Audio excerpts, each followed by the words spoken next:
Friends, വളരെ ദുഃഖകരമായ ഒരു വാർത്തയാണ് നമുക്ക് അറിയാൻ കഴിഞ്ഞത്.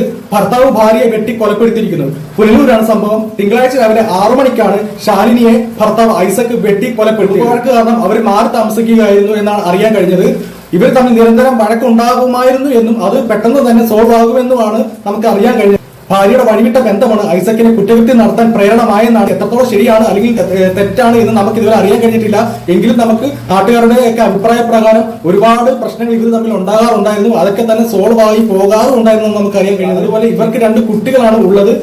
കൊലപാതക ശേഷം ഐസക് ഫേസ്ബുക്കിൽ ലൈവ് വന്നതാണ്. അതിൽ പ്രത്യേകം പറയുന്നുണ്ട്, ഞാൻ എന്റെ ഭാര്യയെ കൊലപ്പെടുത്തി, അദ്ദേഹത്തിന് 2 കുട്ടികളുണ്ട്, വഴിവിട്ട ബന്ധമാണ് കൊലപ്പെടുത്താൻ കാരണമെന്നും അതിനകത്ത് പറയുന്നുണ്ട്. ഐസക്കിനോടല്ല, എനിക്ക് പൊതുജനങ്ങളോട് അല്ലെങ്കിൽ ഈ സമൂഹത്തിനോട് എനിക്ക് പറയാനുള്ളത്, നമുക്ക് ഒരുപാട് പ്രശ്നങ്ങൾ ഉണ്ടാകും, ഒരുപാട് വിഷമങ്ങൾ ഉണ്ടാകും, ഒരുപാട് ദുഃഖങ്ങൾ ഉണ്ടാകും.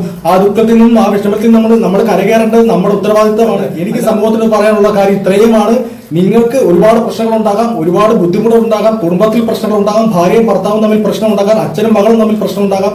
ഒരിക്കലും അതിനെപ്പറ്റി സൊല്യൂഷൻ അല്ല കൊലപാതകം. ഒരിക്കലും നമ്മൾ അങ്ങനെ ഒരു കാര്യം ചെയ്യാനേ പാടില്ല. ഇങ്ങനെ ഒരു കൊലപാതകം നടന്നുകൊണ്ട് ആ കുഞ്ഞുങ്ങൾക്ക് നഷ്ടമായത് അവരുടെ അമ്മയും അവരുടെ അച്ഛനെയുമാണ്. കണ്ണിന് ഓപ്പറേഷൻ ചെയ്ത് കിടക്കുന്ന അമ്മയുണ്ടെന്നാണ് നമുക്ക് അറിയാൻ കഴിഞ്ഞത്. പക്ഷേ കൊച്ചുകുഞ്ഞുങ്ങളുടെ ഭാവിയാണ് അവിടെ തകർന്നു പോകുന്നത്. അച്ഛനമ്മമാരില്ലാതെ ആ കുഞ്ഞുങ്ങൾ എന്ത് വിഷമിക്കുന്നുണ്ടാകും എന്ന് നിങ്ങൾക്ക് തന്നെ ചിന്തിക്കാനുള്ളത്. അപ്പോൾ നമുക്ക് എന്ത് പ്രശ്നം ഉണ്ടെങ്കിലും നമ്മൾ ഇങ്ങനെയുള്ള കണക്കുകൾ ചെയ്യാൻ പാടില്ല. നമ്മൾ നിയമത്തിന്റെ വഴിയെ പോകുന്നവർ പൊക്കോട്ടെ എന്ന് ചിന്തിക്കുക. അല്ലാതെ ആത്മഹത്യയും കൊലപാതകം ഒന്നിനും ഒരു പരിഹാരമല്ല എന്ന് സമൂഹം മനസ്സിലാക്കണം. ഒരുപാട് ആത്മഹത്യകൾ ഇങ്ങനെ നടക്കുന്നുണ്ട്. നമ്മൾ ഓരോ ദിവസം കാണുന്തോറും ഓരോരോ രീതിയിലുള്ള ആത്മഹത്യകളാണ് നമ്മൾ കണ്ടുകൊണ്ടിരിക്കുന്നത്. കുളത്തിൽ ചാടി ചാവുന്നു, തൂങ്ങിച്ചാവുന്നു, ആറ്റിൽ ചാടി ചാവുന്നു, വിഷം കഴിക്കുന്നു, ട്രെയിന് മുന്നിൽ ചാടുന്നു. ഒരുപാട് ആത്മഹത്യകൾ നടക്കുന്നുണ്ട്. എന്റെ സുഹൃത്തുക്കളെ, നിങ്ങൾക്ക് വിഷമങ്ങൾ ഉണ്ടെങ്കിൽ അല്ലെങ്കിൽ എന്തെങ്കിലും കാര്യങ്ങൾ നിങ്ങൾക്ക് മാനനഷ്ടം ഉണ്ടായിട്ടുണ്ടെങ്കിൽ നിങ്ങൾ അത് നിയമപരമായിട്ട് മുന്നോട്ട് പോവുക.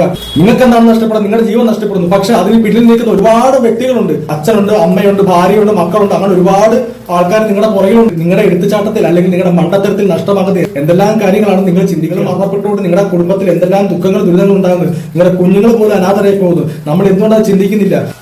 അങ്ങനെ കൊലപാതകമോ ആത്മഹത്യയോ ചെയ്ത പ്രശ്നങ്ങൾ പരിഹരിക്കാനാണ് മനുഷ്യന്മാർ നോക്കുന്നതെങ്കിൽ വംശനാശ ഭീഷണി നേരിടുന്ന ജീവികളുടെ ലിസ്റ്റിൽ നമ്മൾ മനുഷ്യന്മാരുടെ പേരുകൾ എന്നേ കാണേണ്ടതായിരുന്നു. അപ്പോൾ ഇതിനൊന്നിനും ഒരു പരിഹാരമല്ല.